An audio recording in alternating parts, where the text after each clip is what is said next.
Hello বন্ধুরা, তোমার সকলকে স্বাগতম তোমাদের চ্যানেল ডাব্লিউবি প্রাইভেট টিউশনে। আজকের এই ভিডিওতে আমরা রায়মার্টিন প্রশ্নবিচিত্রা 2024 নবম শ্রেণীর ভূগোল বিষয় যে তোমাদের তৃতীয় ইউনিট টেস্টের জন্য 7 নম্বর স্কুল রয়েছে Ghatal Vidyasagar high school HS 496 নম্বর পেজে এই প্রশ্নপত্রের উত্তর নিয়ে আলোচনা করব। বিভাগ ক, একের দাগে সঠিক উত্তরটি নির্বাচন করে লেখো।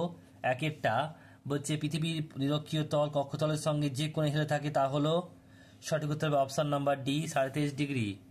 নেক্সট প্রশ্ন পরেরটা অনুসরণ অবস্থানের ফলে সঠিক উত্তর হবে অপশন নাম্বার বি পৃথিবীর পরিক্রমণ বেগ কমে যায়। নেক্সট প্রশ্ন পরেরটা বলছে দেখো যে কোনো স্থানের দ্রাঘিমা 91 ডিগ্রি 30 মিনিট পশ্চিম হলে তার প্রতিবাদ স্থানের দ্রাঘিমা কত হবে? পূর্ব। 91 ডিগ্রি 30 মিনিট পূর্ব, অপশন নাম্বার বি। প্রথম ক্রমের ভূমিরূপ হলো মহাদেশ, অপশন নাম্বার ডি। নেক্সট প্রশ্ন পরেরটা বলছে পদবেষ্টিত মালভূমি হলো লাদাখ মালভূমি। লাদাখ হবে। প্রদত্ত যে আগ্নেয়গিরিটি প্রশান্ত মহাসাগরের আগ্নেয় মেখলার অন্তর্গত নয় সেটি হলো ব্যারেন, অপশন নাম্বার বি। তুহিন খণ্ডীকরণ প্রক্রিয়া সৃষ্ট তীক্ষ্ণ কোণযুক্ত শিলাচূর্ণের স্তূপকে বলা হয় স্ক্রি, অপশন নাম্বার বি। মৃত্তিকা ক্ষয়ের একটি কারণ হলো ঝুম চাষ, অপশন নাম্বার এ। সর্বাধিক বলছে বিধ্বংসী বায়ুমণ্ডলীয় বিপর্যয় হলো টর্নেডো, অপশন নাম্বার সি। দুর্লভ সম্পদ হলো ক্রায়োলাইট, অপশন নাম্বার বি। ভারতের একটি অন্যতম জলবিদ্যুৎ কেন্দ্র হলো Tehri, Uttarakhand, option number B. Paschimbanga শীতকালে প্রবাহিত মৌসুমী বায়ু হলো উত্তর পূর্ব মৌসুমী বায়ু। পশ্চিমবঙ্গের হচ্ছে মকাইবাড়ি যে জন্য বিখ্যাত তা হলো চা। সর্বপ্রথম পৃথিবীর মানচিত্র অঙ্কন করেন, এটা হবে কি অপশন নাম্বার ডি। নেক্সট প্রশ্ন পরেরটা দেখো বিয়ের দাগের বলছে গ্রুপ বি এর একেরটা বলছে পৃথিবীর আবর্তন বেগ পৃথিবীর অক্ষরেখার উপর নির্ভরশীল। পূর্ব গোলার্ধ থেকে আন্তর্জাতিক তারিখ রেখা অতিক্রম করার সময় তারিখ একদিন বাড়িয়ে নিতে হয়। ড্যাশ হল ভারতের প্রাচীনভঙ্গি পর্বত আরাবল্লী। চুনাপাথরযুক্ত অঞ্চলে আহবিকার ড্যাশ পদ্ধতি ক্রিয়াশীল রাসায়নিক। ড্যাশ হল উৎকৃষ্ট মান কয়লা অ্যান্থ্রাসাইড।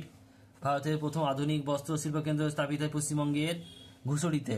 হুগলির ড্যাশ নদী সংযোগস্থলে হলদিয়া বন্দর গড়ে উঠেছে হুগলি ও রূপনারায়ণ। নেক্সট প্রশ্ন পরেরটা বলছে দেখে নাও সত্য মিথ্যা। বিয়ের দাগের একেরটা 2024 একটি সালটি অধিবর্ষ হবে, এটা ঠিক। 180 ডিগ্রি পূর্ব 180 পশ্চিম দুটির পৃথক দ্রাঘিমা, এটা ঠিক ভুল। নেক্সট প্রশ্ন বলছে তাপ্তি নদী উপত্যকা একটি গ্রস্ত উপত্যকা, ঠিক। রেন ওয়াটার হারভেস্টিং প্রকল্পটি বন্যা ব্যবস্থাপনার উদ্দেশ্যে চালু করা হয়েছে, ভুল। নেক্সট প্রশ্ন বলছে সিঙ্গালীলা পর্বতশ্রেণী নেপালকে পশ্চিম দিক থেকে পৃথক করেছে, ভুল। সুন্দরী হলো এক প্রকার শুষ্ক পর্ণমোচী উদ্ভিদ, ভুল। ভূবৈচিত্র্য সূচক মানচিত্র হলো পরিমাণগত মানচিত্র, এটা ঠিক। এরপর রয়েছে দেখো পরেরটা এক কথায় উত্তর দিতে হবে। বলছে দাগের একটা পৃথিবীর আবর্তনের ফলে যে দিক বিক্ষেপ শক্তি সৃষ্টি হয় তাকে কি বলে? কোরিওলিস বল। নেক্সট প্রশ্ন দুইটা একটি নিরপেক্ষ পাতসীমানা উদাহরণ দাও মধ্য আটলান্টিক অঞ্চলে। নেক্সট প্রশ্ন পরেরটা বলছে যে সকল আরোহণ প্রক্রিয়া সম্মিলিত ফলকে কি বলে? ক্ষয়চক্র। নেক্সট প্রশ্ন ভারতের বৃহত্তম কয়লা খনি কোনটি? বলছে বয়লা ডিলা। নেক্সট প্রশ্ন পশ্চিমবঙ্গে জোয়ারের জলে পুষ্ট একটি নদীর উদাহরণ হলো হুগলি নদী। পশ্চিমবঙ্গের প্রধান ক্ষুদ্র শিল্প হচ্ছে হস্তশিল্প। কোন স্কেলকে এককহীন স্কেল বলে? রিক্টার স্কেলকে বলা হয় এককহীন স্কেল।